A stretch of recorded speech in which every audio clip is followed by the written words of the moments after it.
Halo guys, selamat bertemu kita kembali di dalam video blog APT Harisman. Pertemuan kita kali ini, kita akan membahas tentang vitamin adalah obat, fakta atau gosip.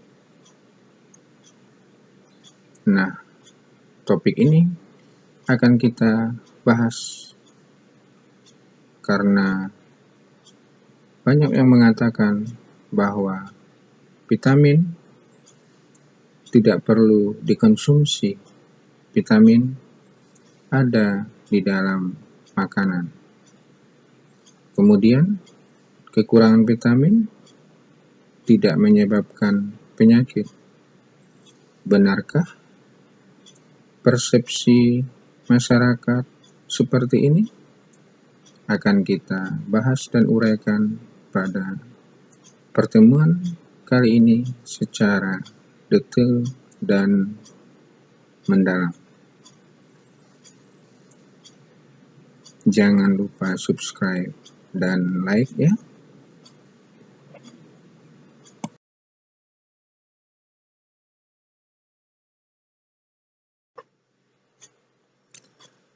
Selamat menyaksikan topik vitamin adalah obat berikut ini. Semoga dapat memilih multivitamin yang tepat sesuai dengan kondisi kebutuhan fisik sehari-hari. Selamat menyaksikan.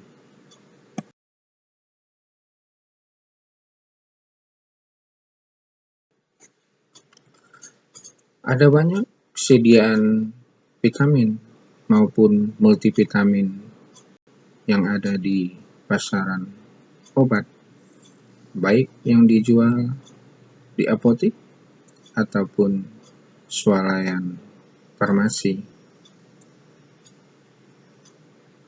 Banyaknya multivitamin yang ada di pasaran membuat kita harus mengetahui vitamin mana yang cocok dan kita butuhkan sesuai dengan kondisi fisik kita, karena tidak semua sediaan multivitamin itu sama.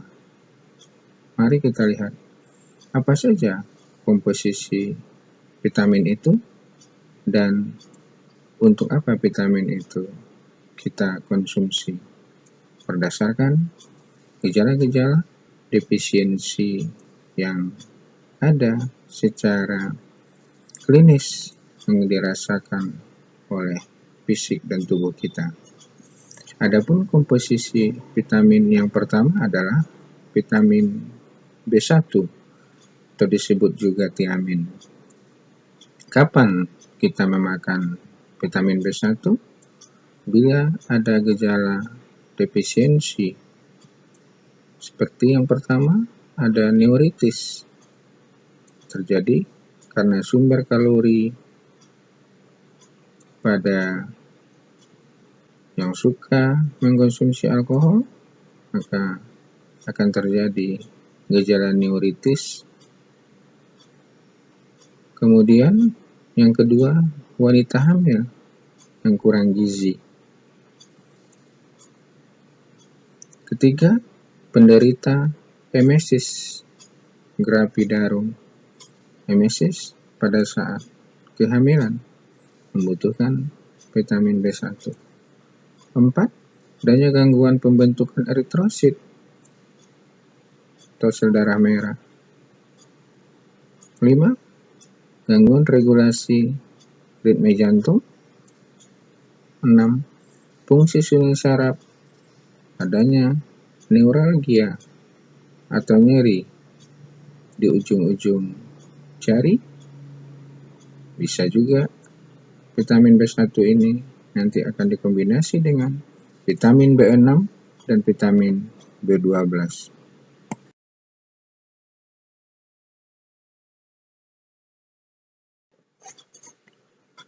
Bagaimana cara menggunakan sediaan vitamin B1 tadi?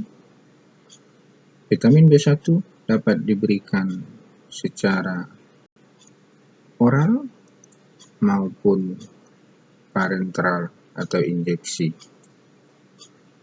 Obat vitamin B1 diabsorpsi bagus di saluran cerna. Dalam satu hari, sebanyak 1 mg vitamin atau vitamin B1 mengalami degradasi di jaringan tubuh.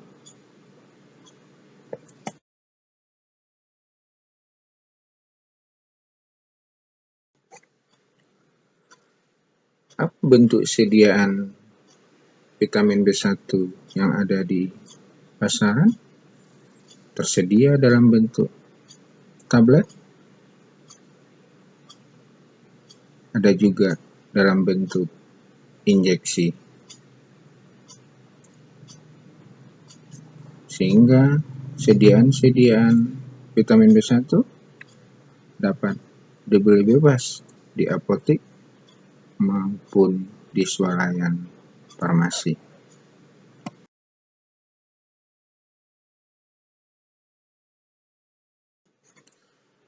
Sediaan vitamin komposisi yang kedua adalah vitamin dengan komposisi vitamin B6 atau peridoksin. Kapan menggunakan peridoksin? Bila ada gejala defisiensi. Pertama, ada depresi postnatal atau depresi pil anti hamil. Kedua, bila terjadi peningkatan kadar homocysteine. 3. Untuk pasien PMS. 4. Pada pasien skizofrenia, di mana vitamin B6 akan berperan dalam sintesa GABA. Selanjutnya, bila ada gejala autisme,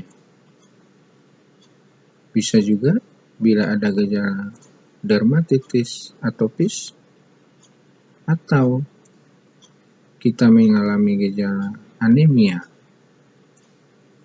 di mana sebagai koenzim pada metabolisme protein, asam amino, lipid, dan karbohidrat. Bisa juga pada pasien dengan asma berat. Semua gejala defisiensi itu bisa diatasi dengan menggunakan vitamin B6.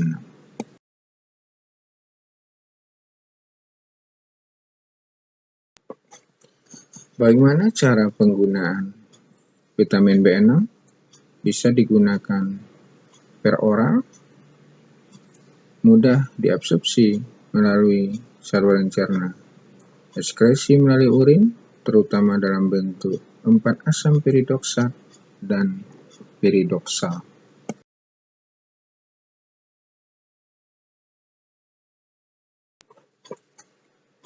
Sediaan di pasaran dalam bentuk tablet peridoksin, dan ada juga dalam bentuk larutan steril untuk penggunaan injeksi.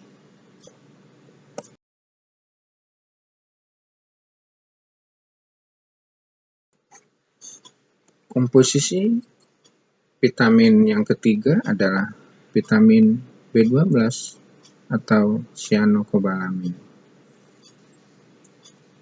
Kapan kita menggunakan vitamin B12? Bila pada diri kita dirasakan ada gejala defisiensi vitamin B12, yaitu terjadinya anemia, megaloblaster, akibat terjadinya malabsorpsi vitamin B12.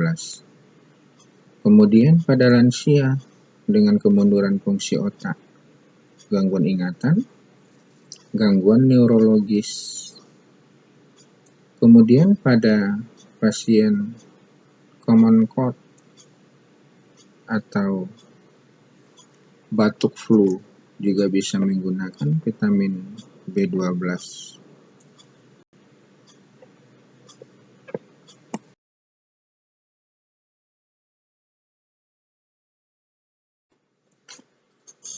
Komposisi vitamin atau multivitamin berikutnya adalah vitamin C atau asam askorbat.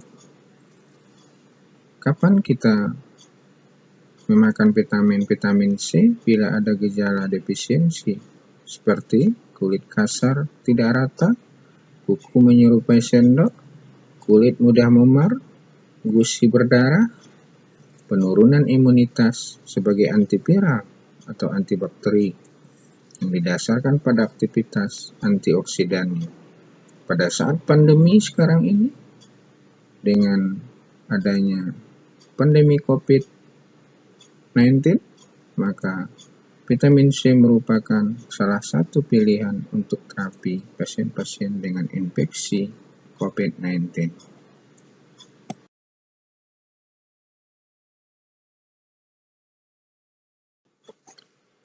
Bagaimana cara penggunaan vitamin C?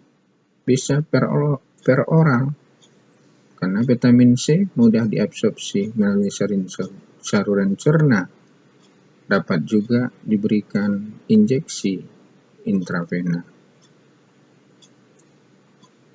Kebutuhan vitamin C akan meningkat 300-500% pada penyakit infeksi. Jadi penggunaan vitamin C dosis tinggi 500 mg satu kali sehari diindikasikan pada pasien-pasien yang terjadi risiko infeksi.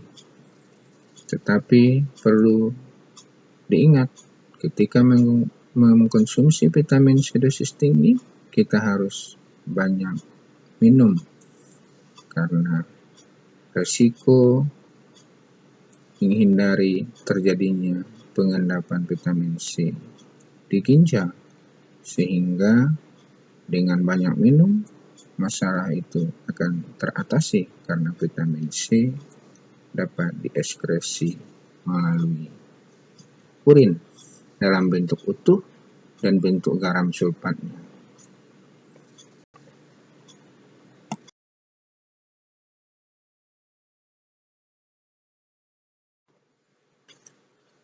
Sediaan vitamin C yang ada di pasaran terdapat dalam bentuk tablet yang mengandung vitamin C 100-500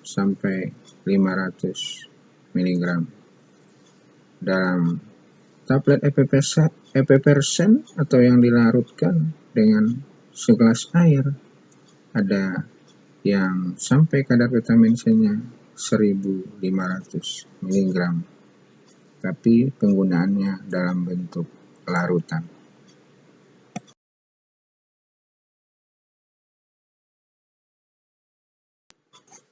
Komposisi vitamin selanjutnya adalah vitamin D. Kapan mengkonsumsi vitamin D? Bila ada gejala defisiensi seperti gangguan resorpsi aktif kalsium dan fosfat. Kemudian ada gejala rakitis, ada osteomalacia, ada gejala hipoparatiroidisme dan tetani infantil. Ada gejala psoriasis atau penderita psoriasis, penderita artritis, kemudian high fever, dan peningkatan kebutuhan kalsium seperti pada pasien tumor. Karena fungsi vitamin D di sini adalah membantu penyerapan dari kalsium.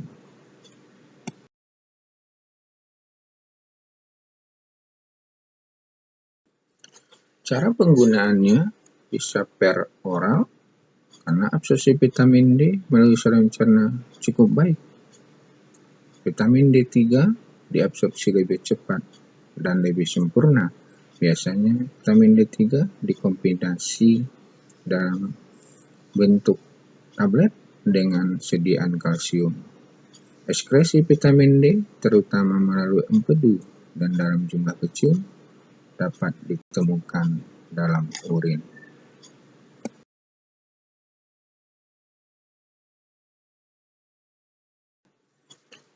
Sediaan vitamin D terdapat dalam beberapa macam bentuk sediaan tablet. Sediaan yang mengandung campuran kalsium dan vitamin D tersedia di pasaran dan dapat dibeli di apotek ataupun swalayan farmasi dengan berbagai merek dagang.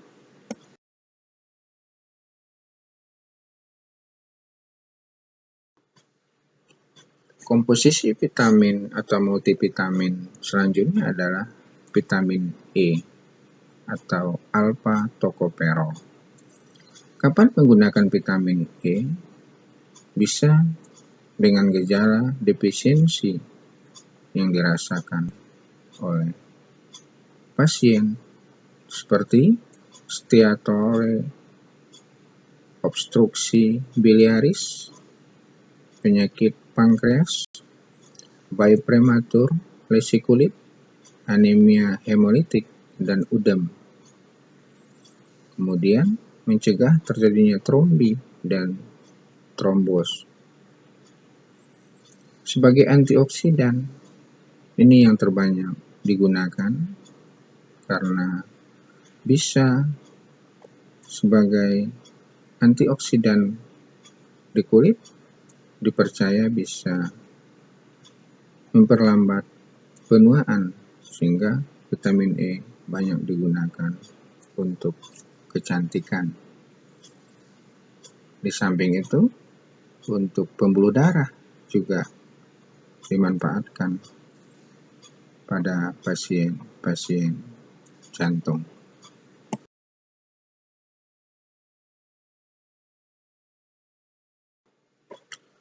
Bagaimana cara penggunaan vitamin E? Vitamin E diabsorpsi baik melalui saluran cerna. Kebanyakan vitamin E dieskresi secara lambat ke dalam empedu, sedangkan sisanya dieskresi melalui urin sebagai glukuronida dari asam tokoperonoat atau metabolit lain.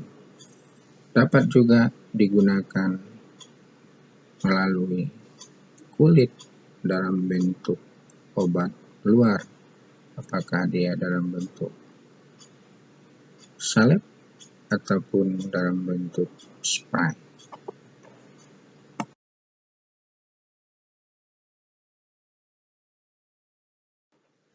Sediaan vitamin E terdapat dalam bentuk D atau campuran D dan isomer dari tokoperol, alpha tokoperol asetat, dan alpha tokoperol suksinat. Sediaan oral antara dalam bentuk tablet dan kapsul, ada juga tadi dalam bentuk sediaan spray ataupun dalam bentuk sediaan salep.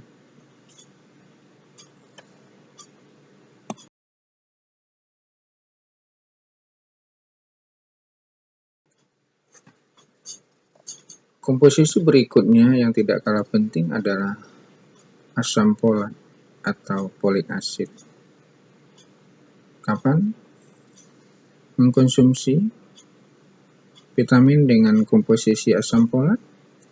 Bila kita ada kemungkinan gejala defisiensi, meringankan risiko stroke, mencegah spina bifida pada bayi, sehingga asam folat dianjurkan sekali dikonsumsi oleh ibu-ibu hamil. Mencegah infark jantung pada anemia megaloblaster. Protektif terhadap kanker kolon dan sebagai antidot akibat dosis tinggi obat kanker seperti methotrexate.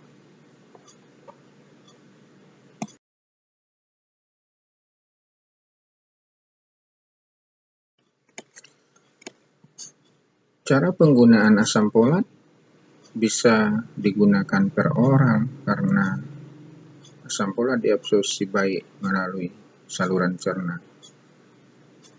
Sediaan yang ada di pasaran dalam bentuk tablet dengan berbagai variasi kekuatan yang disesuaikan dengan indikasinya.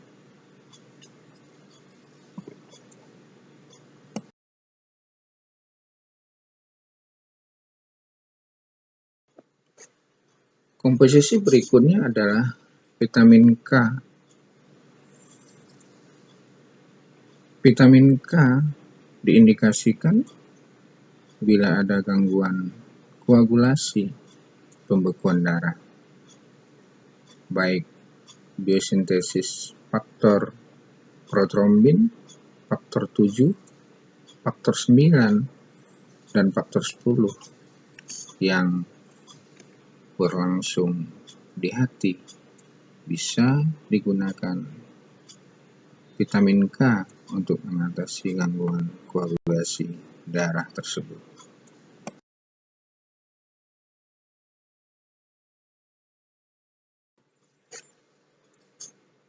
Bagaimana cara penggunaan? Bisa menggunakan per oral karena absorpsi vitamin K melalui usus sangat tergantung dari kelarutannya. Dapat juga diberikan dalam bentuk injeksi bila memang diperlukan efek yang cepat akibat terjadi pendarahan yang cukup beresiko, maka diberikan dalam bentuk sediaan injeksi.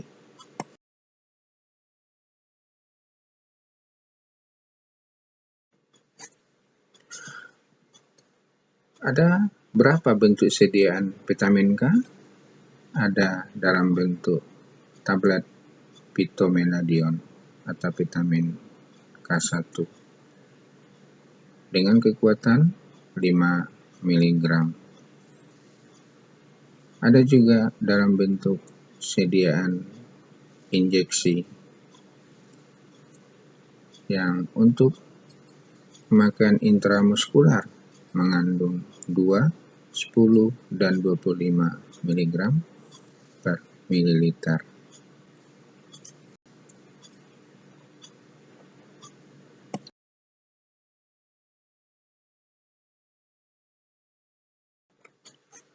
Demikianlah yang dapat kita uraikan tentang topik multivitamin.